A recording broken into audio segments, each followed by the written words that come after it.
داڑھی بڑھانے کا مقصد کیا ہے؟ داڑھی کیا ہے؟ سنت ہے صرف. میں اس کا فلسفہ آپ کو بتاتا ہوں تھوڑا سا کہ داڑھی رکھنا یعنی رسول کی سنت ہے تو میں رسول جیسا نظر آؤں, میں اپنے نبی جیسا نظر آؤں, میرا کردار ویسا ہو, میں جھوٹ نہ بولوں, میں فراڈ نہ کروں. اس داڑھی کے تقاضے یہ ہیں, باقی معاملات تو دوسرے. اب داڑھی رکھے بھی ہے بے نمازی ہے, یار عجیب بات ہے. بولا سنت ادا کر رہا ہوں, فرض چھوڑ رہا ہے. اس سے بہتر ہے کہ داڑھی نہ ہو. کیسے مسلمان دھوکہ کیسے دیتے ہیں؟ بولے سنت رکھ, سنت بڑی ہے فرض بڑا ہے. فرض بڑا ہے نا, داڑھی رکھ رکھ کے گھوم رہے ہیں اور فرض چھوڑ دیتے ہیں. تو شب برات پہ امی ابو کے قبرستان یا دوستوں کے گھر کے ساتھ جا کر یہ تو آپ نے رواج بنایا ہوا ہے, کہیں کتابوں میں نہیں لکھا ہوا. جائے روز ہی جائے بھائی, ہر جمعے کو سرکار جاتے تھے قبرستان.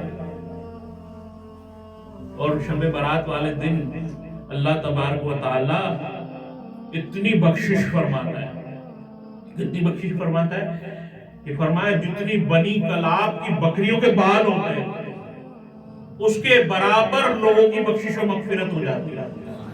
اب لوگ ڈھونڈ رہے ہوتے ہیں, موٹر سائیکلوں پہ جا رہے ہوتے ہیں قبرستان, تو بھائی پہلے چلے جائے نا قبرستان میں اپنا وقت ضائع کر کے. رات کو 3-3, 4-4 بجے رش بہت تھا, سارے مسلمان وہیں پہنچے ہوئے ہوتے ہیں زندہ مردوں کے پاس. تو بھائی روز چلے جائے نا, ہر جمعے کے دن سرکار کی سنت پہ عمل کرتی ہے. ضروری ہے کہ آپ کو وہی کام کرنا ہے, آپ عبادت میں لگے نا. جو ثابت ہے وہ کام کرنے کے لیے تیار نہیں ہے, کہ مسلمان کو چاہیے شارٹ کٹ, اور اسلام میں کوئی شارٹ کٹ ہے نہیں. اسلام سیدھا سیدھا امن کا پیغام دیتا ہے. اگر امن اور سلامتی میں آنا ہے تو وہ ہے اسلام. اللہ تعالیٰ کو آپ جیسے لوگوں کی ضرورت نہیں ہے. اہل بیت کے جانثار پتہ نہیں کہاں کہاں بیٹھے ہیں, کہاں کہاں پیغام دے رہے ہیں. تو بس قاسم کو ذہن سے نہیں نکالنا ہے, آج کبھی بھی نہیں نکالنا ہے کہ وہ گناہگار بہت تھا, لیکن اے شافی محشر, یہ بندہ تیرا گناہگار بہت تھا, لیکن اے شافی محشر تیری عطا سے, تیرے کرم سے بخش دیا جائے. تو گناہگار ہونا چھوٹی بات ہے, اس کی رحمت کا آ جانا بڑی بات ہے. اس کی رحمت کا طلبگار رہنا. تو کبھی بھی اپنی زبان سے کوئی بھی الفاظ ایسے نہ نکالیں, نہ لوگوں کو گمراہ کریں, نہ جھوٹ بولیں. چاہے آج توبہ کریں, عہد کریں, آقا کی ولادت کا دن ہے نا, قاسم نے تو بعد میں کی تھی توبہ, آپ آج کر لیں. اپنے دل میں عہد کریں, جب ہم یہاں سے اٹھ کر جائیں گے جن کے ہم نے دل دکھائے ان سے بھی معافی مانگ لیں گے. آقا حسین سے بیعت کریں, امام زمانہ سے بیعت کریں, غازی عباس کے پنجے کے آگے جا کر بیعت کریں کہ مولا آ گئے ہم,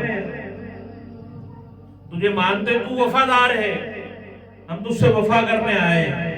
آج کے بعد کوئی نماز نہیں چھوٹے گی, آج کے بعد کوئی جھوٹ نہیں بولیں گے, مکاری عیاری فریب نہیں کریں گے. اگر آئے دیکھو سودا تو ایسے ہی مشکل ہوتا ہے, سونا کھرا ہونے کے لیے آزمائش سے گزرنا پڑتا ہے. جب ہی چیز مہنگی پڑتی ہوتی ہے نا, دھاتوں میں سب سے مہنگی چیز سونا ہے.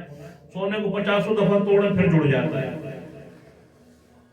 اچھا بہت سارے لوگ ایسے توبہ چھوڑتے نہیں ہیں, عادت ہے, آہستہ آہستہ چھوڑیں گے.